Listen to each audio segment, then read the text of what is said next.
Bismillahirrahmanirrahim. Assalamualaikum warahmatullahi wabarakatuh. Hamdan wa syukran lillah, salatan wa salaman ala rasulillah, la haula wa la quwata illa billah. Terima kasih ayahanda, jemaah sholat Jumat yang berbahagia, sudah meluangkan waktu, meluangkan kesempatan untuk sama-sama kita duduk bersimpuh di masjid yang mulia ini dengan niat yang mulia, di hari yang mulia, kelahiran seorang manusia yang paling mulia, dengan niat kita juga mudah-mudahan yang mulia, sehingga Allah muliakan hidup kita dunia akhirat. Amin ya rabbal alamin. Sebelum saya berbicara tentang bagaimana keadaan saudara kita di Palestina, yang perlu saya sampaikan, saya tidak menelaah secara geopolitik, Mak. Itu bukan wilayah saya bukan ahli politik Timur Tengah, tapi nanti yang akan saya sampaikan testimoni bagaimana pengalaman saya pribadi setelah beberapa kali berkunjung ke sana, bahkan tidak hanya berkunjung, bahkan saya mengajak istri dan anak-anak saya untuk ke satu negara yang bersebelahan dengan Palestina. Ini tidak hanya berkunjung, bahkan langsung menyampaikan titipan-titipan dari masyarakat di seluruh Indonesia. Di bulan April kemarin, Lebaran, bahkan di antara sekian banyak donasi yang kami jemput, masjid ini menjadi salah satu masjid yang titipan donasinya sudah kami sampaikan. Waktu itu bekerja sama dengan Gurunda Habib Hakim, beliau yang memfasilitasi kami. Saya lupa saat itu jumlah donasi di sini berapa, tapi sudah kami sampaikan di bulan April kemarin, Pak. Yang saya sampaikan langsung kemarin berjumlah 602 juta, Pak. Alhamdulillah, itu langsung tangan saya. Baik, mari sama-sama kita mengaji di hari yang penuh kemuliaan ini, hari di mana Allah mengutus seorang yang paling mulia, Nabi besar kita Muhammad SAW. Saya mau tanya simpel saja, Pak. Di sejarah yang kita pelajari, ini adik-adik, kita dari TK sampai kuliah, sampai detik ini, yang sejarah catat itu Nabi yang paling tampan, Nabi siapa? Yang paling ganteng, Nabi siapa, Pak? Yusuf alaihi salam. Jangan lupa ujungnya itu, Pak. Yusuf alaihissalam. Karena saya pernah ceramah di depan bocah SD dengan pertanyaan yang sama, siapa yang Nabi paling ganteng? Nabi Yusuf. Yusuf siapa deh? Yusuf Mansur. Waduh, salah alamat, itu mah guru kita. Yusuf alaihissalam. Pertanyaannya lagi, lebih ganteng Nabi Yusuf apa Nabi Muhammad? Wah, ini mulai ada yang galau nih. Dibilang Nabi Muhammad tapi udah nyebut Nabi Yusuf tadi ya. Dibilang Nabi Yusuf tapi yang ditanya Nabi Muhammad. Ini jawabannya ada di salah satu kitab yang judulnya Insanul Kamil. Arti Insanul Kamil itu manusia sempurna. Insan manusia, kamil sempurna. Jadi kitab ini khusus membahas tentang kesempurnaan seorang Nabi besar Muhammad Sallallahu Alaihi Wasallam. Baik, siapa pengarang kitab ini? Syekh Muhammad bin Alawi Al-Maliki Al-Hasani, seorang ulama yang lahir di kota Madinah Al-Munawwarah, Saudi Arabia, wafat di tahun 2000-an. Syekh Muhammad bin Alawi Al-Maliki Al-Hasani.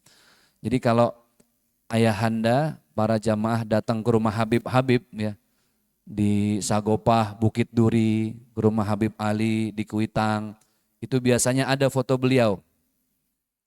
Syekh Muhammad bin Alawi Al-Maliki Al-Hasani, itulah penulis buku Insanul Kamil.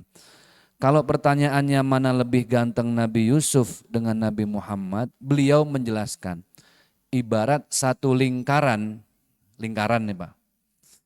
Ingat nggak Pak, dulu zaman kita kecil, kalau nyak, ini saya orang Betawi ya, nyak tuh nenek. Nenek kita mau misahin beras dari kutunya, ada alat bulat bundar dibikinnya dari bambu. Itu namanya apa? Tampah. Ibarat tampah satu lingkaran dibagi 3. 50%, 25%-nya 2. 50, 25, 25. Paham Pak ya? Kita bagi 3.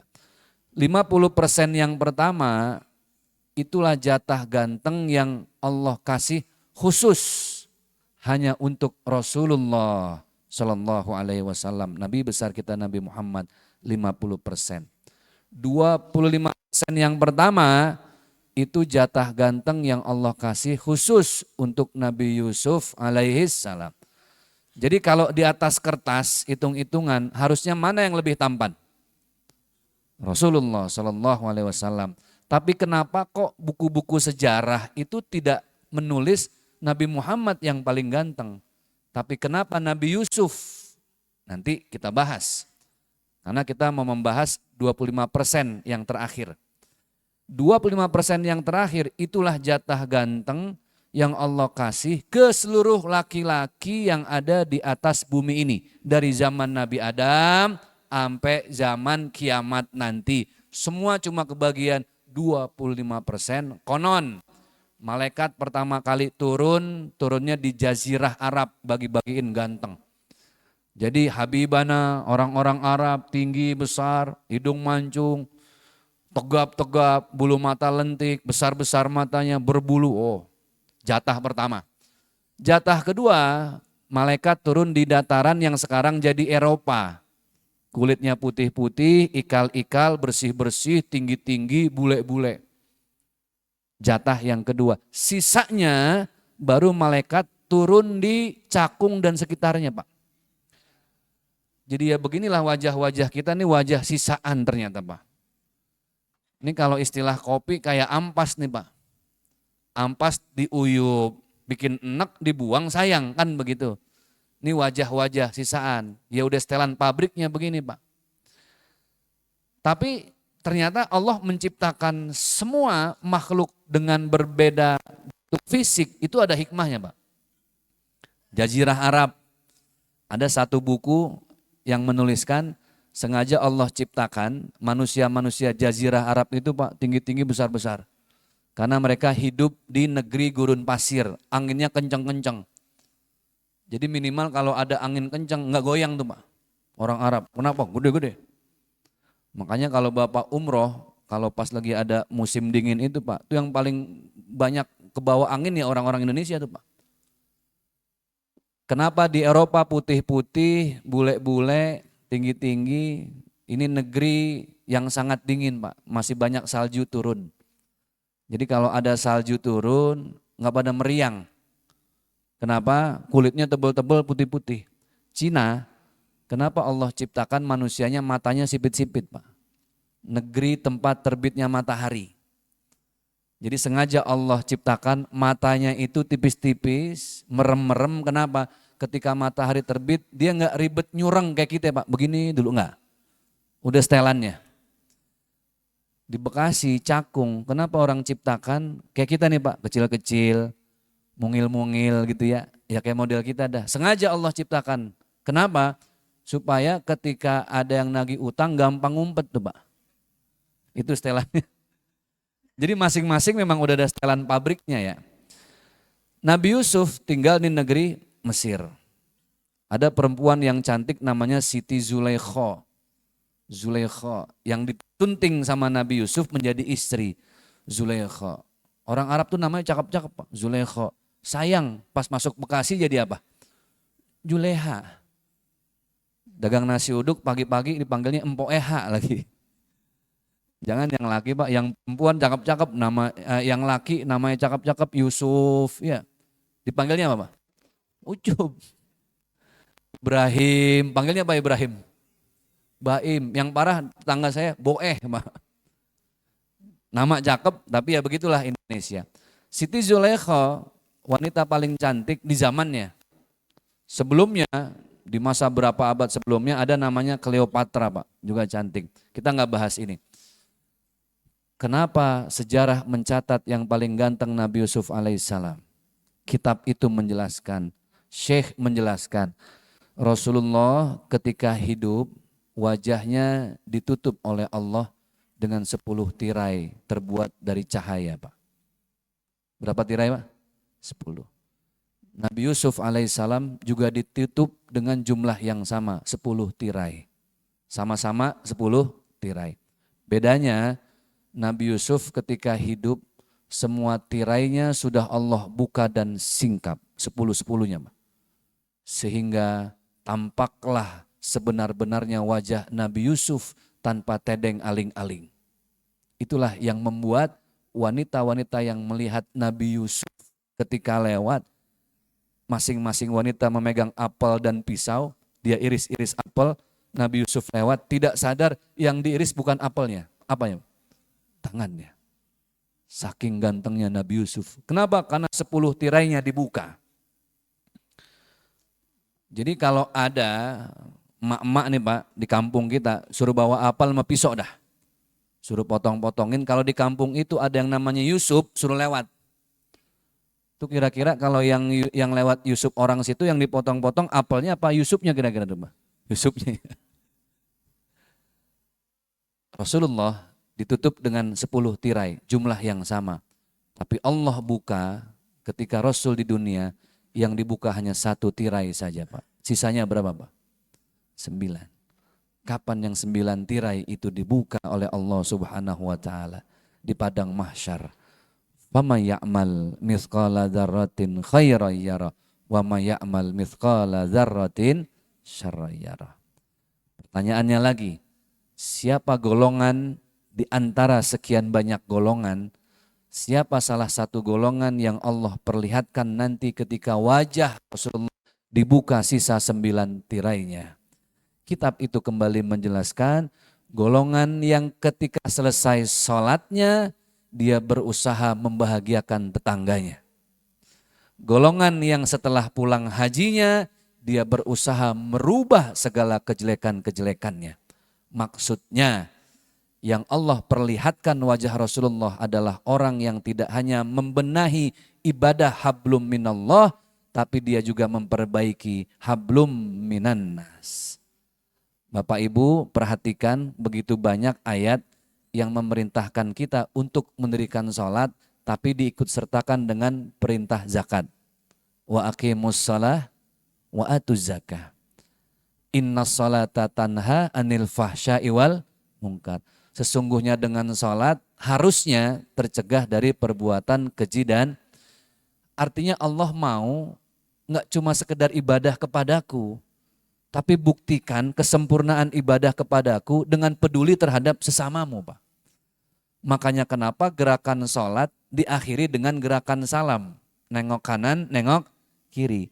Berarti kalau habis sholat kita disuruh perhatiin tuh yang sebelah kanan. Jangan-jangan dalam keadaan lapar. Enggak cuma yang kanan, yang sebelah kiri perhatiin juga dong. Jangan-jangan ada rumah tahfiz yang masih belum selesai dan perlu banyak dibantu. Kesempurnaan ibadah disempurnakan dengan apa? Dengan muamalah, berbuat baik terhadap sesama. Contoh, haji. Maka cita-cita orang yang pulang haji itu menjadi haji yang apa Pak? Mabrur. Ada haji mabrur, ada haji mabur Pak. Kalau haji mabur pulang haji ya begitu-gitu aja. Tapi haji mabrur, akar katanya diambil dari albirru. Maka bahasa Indonesia terjemahnya ketika ada istilah Arab yang mengatakan birrul walidain, itu maknanya berbuat baik atau berbakti kepada orang tua. Birrul walidain. Lihat, bir. Satu akar kata dengan mabrur. Lan tanalul birra hatta tunfiqu mimma tuhibbun. Tidaklah kita mendapatkan kebaikan sampai kita menginfakkan apa yang terbaik dari yang kita punya. Bir artinya kebaikan. Artinya orang yang pulang haji bukan hanya sekedar bagaimana di depan namanya harus ada H Pak. Bapak kalau ke Timur Tengah orang pulang haji itu nggak ada yang pakai istilah H di depannya Pak. Cuma ada di Asia Tenggara terutama Indonesia. Di Indonesia kudu ada H-nya di depan nama. H. Itu yang hajinya sekali Pak, ha. Yang haji 2 kali, ha. Ha, haji. Kalau belum dipanggil ji, belum mantep. Mahal-mahal lo nggak panggil ji. Udah jual tanah kemana-mana gitu kan. Harus ada hanya. Berarti ini menunjukkan bahwa kalau kita ingin melihat wajah Rasulullah, maka perbaiki ibadah dan sempurnakan dengan berbuat baik terhadap siapapun. Maka begitu banyak redaksi hadis dari sabda Rasulullah yang meminta kita untuk memuliakan siapapun. Wa qala Nabi sallallahu alaihi wasallam, baginda Rasul beliau bersabda, "Man kana yu'minu billahi wal yaumil akhir falyukrim jarahu." Yang beriman percaya sama hari kiamat, muliakan jar, tetangga. Dalam hadis yang lain, falyukrim dhaifahu, muliakan tamu. Jadi ternyata Pak, betul-betul agama Islam ini nih agama yang perfect. Bagaimana kita diajarkan untuk menyempurnakan ibadah tidak hanya pada tatanan ibadah mahdhohnya, tapi juga pada bagaimana kita memuliakan orang lain. Bapak Ibu yang berbahagia, yang dimuliakan oleh Allah Subhanahu wa taala, dan satu kepedulian kita adalah peduli terhadap saudara kita yang ada di Gaza. Ini kalau kita lihat rusuhnya di Indonesia belum seberapa Pak. Kemarin ya Pak, berapa hari ya. Kita demo di mana-mana tuh, Masya Allah. Ini lagi viral. Saya tadi lihat di TikTok lagi viral. Itu kenapa yang dicari-cari ijazah Jokowi, yang ketemu ijazah Sahroni malah katanya Pak. Ini banyak meme-meme yang akhirnya menyebar bikin Indonesia semakin tidak tenang. Itulah kenapa saya sering ditawarin sama orang, Ustadz Zaki kenapa nggak jadi pejabat aja, nyalek jadi dewan. Saya bilang ribet, saya mendingan jadi ustadz aja dah. Kalau saya jadi dewan repot, nyari banyak kursi, kan begitu Pak ya. Kudu nyari kursi, mendingan jadi ustadz. Di mananya disiapin kursi, nih siapin. Dari yang empuk sampai yang keras udah saya cobain tuh Pak. Itu enaknya jadi ustadz. Almarhum Kiai Haji Zainuddin MZ, dulu beliau pernah berpolitik, ingat Pak ya? Nama partainya PBR kalau nggak salah, saya lupa. Betul ya? Selesai beliau berpolitik, kami dulu dai-dai muda, setiap Jumat beliau buka open house. Setelah sholat Jumat di masjid di depan rumah beliau, kami mampir.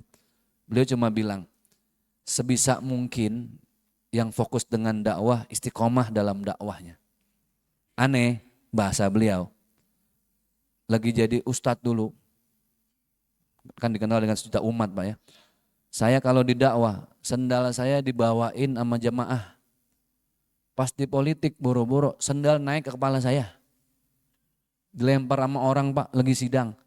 Udah sekarang taubatan nasuha, saya balik lagi berdakwah. Makanya terakhir kiprah beliau kembali ke Damai Indonesiaku TV One.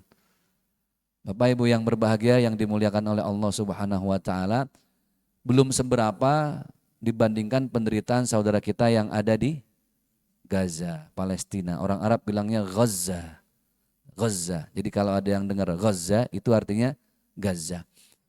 Saya kenapa sehabis umroh kemarin, April kami umroh, pulang saya bilang sama anak-anak saya, kita ke Jordan. Bapak pernah dengar Jordania ya?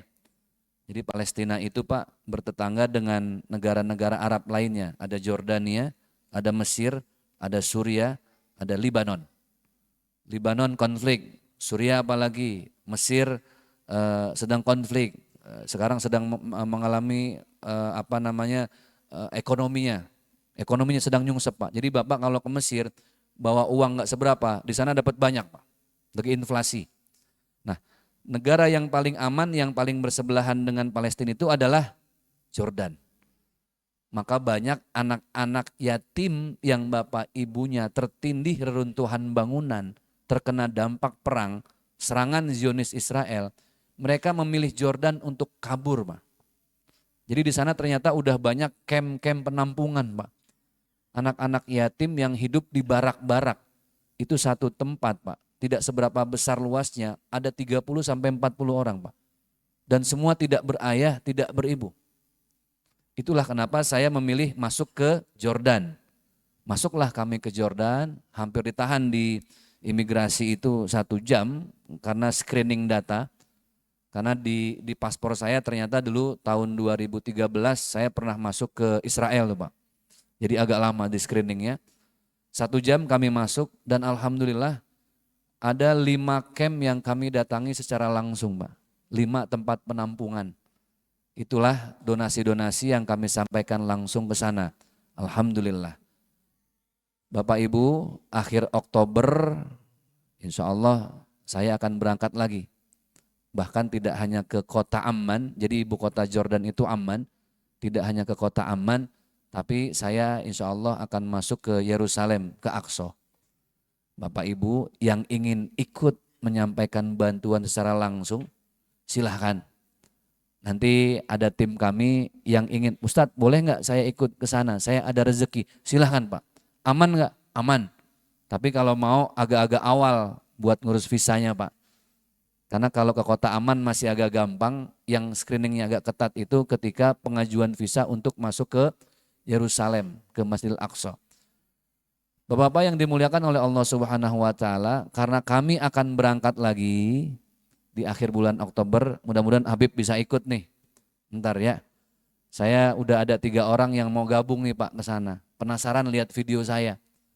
Kok lihat di videonya Ustadz kayaknya seru ya ke sana. Masya Allah Pak. Bapak akan melihat bagaimana anak-anak kecil yang baru dia kabur dari Gaza Pak. Secara diam-diam masuk lewat jalur belakang itu Pak. Itu pas di kota Amman, itu mereka datang dalam keadaan luka yang masih dijahit seadanya Pak. Karena tidak ada dokter Pak, jumlahnya terbatas. Jadi ketika masuk di kota Amman, mereka masih memerlukan obat bius, anestesi. Nah itulah yang kami bawa uangnya dan di sana langsung diserahkan dalam bentuk yang mereka perlukan. Entah itu sembako, keperluan musim dingin, anestesi, obat bius dan lain sebagainya. Alhamdulillah. Alhamdulillah Bapak Ibu yang berbahagia, di kajian Jumat ini seperti yang saya sampaikan, yuk kita sempurnakan dengan berbuat baik terhadap saudara kita yang ada di Palestina. Jumat membawa berkah, kelahiran baginda Rasulullah SAW. Izin, tadi saya sudah konfirmasi ke Habibana, kepada Kiai, sesepuh dan DKM masjid ini, sambil kita berselawat, nanti ada tim kami Pak, yang akan membawa sunduk atau kotak Palestina. Bapak Ibu, nanti akan kami sampaikan melalui ucapan terima kasih berapa donasi yang terkumpul di tempat ini, kami akan informasikan secara terbuka. Dan nanti juga izin sambil tim kami keliling sambil membagikan kupon donasi yang sudah ada krisnya Pak. Rekening kami BSI, Bank Syariah Indonesia, insya Allah tidak ada unsur riba dan gharar. Yayasan saya pribadi, saya yang menjemput, kami sampaikan secara transparan, dan itu juga nanti akan kami sampaikan ke Oktober. Bapak Ibu, 2019 kalau ingat dulu ada lembaga kemanusiaan skala nasional, saya tidak sebut namanya, namanya terdiri dari 3 huruf. Ini lembaga kemanusiaan yang sangat aktif Pak ya, tapi ujung-ujungnya bermasalah. Saya sebut namanya, kalau yang mengikuti info paham. Ternyata begitu banyak titipan yang disampaikan melalui lembaga ini pada akhirnya digunakan untuk kepentingan pribadi Pak. Puluhan M loh, puluhan M. Dan saya pernah menitipkan lebih dari 1 M di lembaga ini. Saya tepok jidat Pak, aduh ini kalau dipakai untuk anak-anak Gaza 1 M lebih, Masya Allah. Sangat-sangat bermanfaat. Sayangnya ya itulah, mungkin gak ada niat, tapi ketika melihat uang banyak, digunakan dan disalah manfaatkan untuk kepentingan pribadi. Baik, izin Bapak-bapak yang berbahagia, nanti ada tim kami keliling, silahkan seikhlasnya, setulusnya yang ingin membantu saudara kita di Palestina boleh, yang mau uang tunai masukkan saja ke kotak Palestina, yang mau nanti dengan kris, dengan transfer, izin kami bagikan kupon donasi, di dalamnya sudah ada kris untuk di scan barcode, bahkan ada nomor rekening dan ada nomor WhatsApp yang Bapak Ibu bisa konfirmasi ketika sudah ditransfer nanti titipan sedekahnya untuk Palestina. Yuk sambil kita berselawat, sambil ada tim kami yang menggunakan rompi biru, ini official dari tim kami, silahkan Bapak Ibu yang ingin menyisihkan donasi terbaiknya untuk Palestina, insya Allah langsung kami yang akan menyampaikan nanti di akhir bulan Oktober. Sambil kita bersalawat. Salatullah, salamullah, ala taha rasul. Salatullah, salamullah, ala yasin habib. Tawassalna bibis. Silahkan nanti diterima kupon donasinya Pak. Ada scan barcode di sana. Bapak mungkin yang mau transfer, Bapak yang ingin berdonasinya di rumah nanti silahkan. Ada QRIS yang bisa di scan barcode, ada nomor rekening yang bisa ditransfer. Allah terakhir. Salatullah, salam ala taha rasul. Salatullah, salamullah, ala sin habib, ala yasin habib.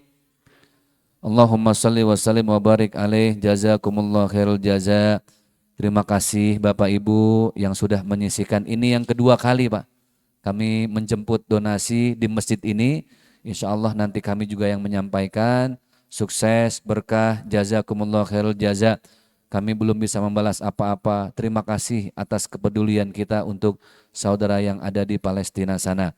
Baik, kita tutup dengan baca surat Al-Fatihah. Kajian ini sudah kita sempurnakan dengan membantu saudara kita di Palestina. Ila hadratin Nabiyil Mustafa sallallahu alaihi wasallam. Al-Fatihah. A'udzu billahi minasyaitonir rajim. Bismillahirrahmanirrahim. Alhamdulillah rabbil alamin. Rahmanir Rahim. Maliki yaumiddin. Iyyaka na'budu wa iyyaka nasta'in. Ihdinas siratal mustaqim. Siratal ladzina an'amta 'alaihim ghairil maghdubi 'alaihim waladdallin. Amin. Untuk doa, Habibana fadhal Bib. Bismillahirrahmanirrahim. Alhamdulillah rabbil alamin. Hamdan yuwaffi ni'amahu wa yukafi'u mazidah. Ya Rabbana lakal hamdu kama yanbaghi li jalali wajhikal karim wa li 'azimi sultanik. Subhanaka la nuhsi sana'an 'alaika kama sanafsik. Walakal hamdu hatta tarda. Walakal hamdu idza radid. Walakal hamdu ba'da ridha. Allahumma salli wa sallim ala sayyidina Muhammadin fil awwalin wal akhirin. وبارك وسلم على سيدنا محمد في كل وقت وحين وصلي وسلم على سيدنا محمد في الملأ الأعلى إلى يوم الدين حتى ترث الأرض ومن عليها وأنت خير الوارثين اللهم إنا نستحفظك ونستودعك أدياننا وأبداننا وأنفسنا وأموالنا وأهلنا وكل شيء أعطيتنا اللهم اجعله وإياهم فيك نافيك وأمانك وإيادك وجوارك من كل شيطان مريد وجبار عنيد وذي عين وذي بغي من شيء إنك على كل شيء قدير اللهم احيطنا بالتقوى والاستقامة واهدنا من مجيبة الندم في الحال والمال إنك السميع الدعاء وصل اللهم بجمالك وجلالك على سيدنا محمد وعلى آله وصحبه أجمعين سبحان ربك رب العزة عما يصفون wassalamun al mursalin alhamdulillahi rabbil alamin.